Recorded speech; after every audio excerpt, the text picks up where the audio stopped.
আজকে করব ইলিশ মাছের ভাপা। তো মাছগুলোতে আমি হলুদ গুঁড়ো নুন আগে মেখে রেখে দিয়েছিলাম। তো যেহেতু ভাপা করব তাই টিফিন কেরাতে আমি সর্ষে তেল আগে মেখে রেখে দিয়েছি। তো এখন টিফিন কেরাতে একে একে মাছগুলো সবগুলো মাছ দিয়ে দেব। ভালো করে মাছগুলো বসিয়ে এখন মশলা দেব। সর্ষে পোস্ত বাটা,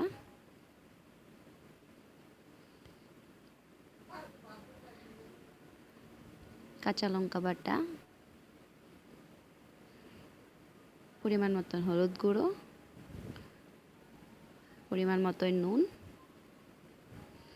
দিয়ে ভালো করে মেখে নেব।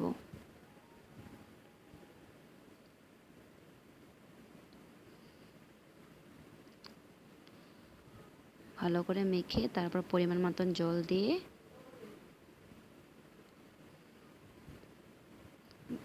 বাড়িটা আবার সেট করে নেব।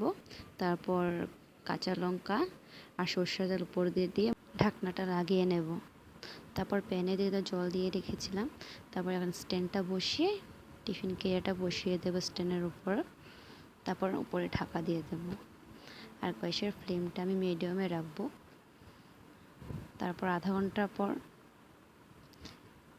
জলটা দেখো কীভাবে ফুটছে। তখন নামিয়ে নেব। টিফিন কেয়ারটা ঠান্ডা হওয়ার পর খুলে দেখব কেমন হয়েছে।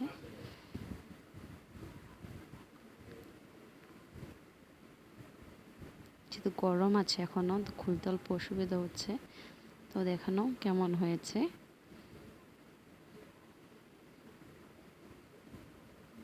তো কে কে খাবে চলে আসো আর কমেন্ট করে বলবে কেমন হয়েছে।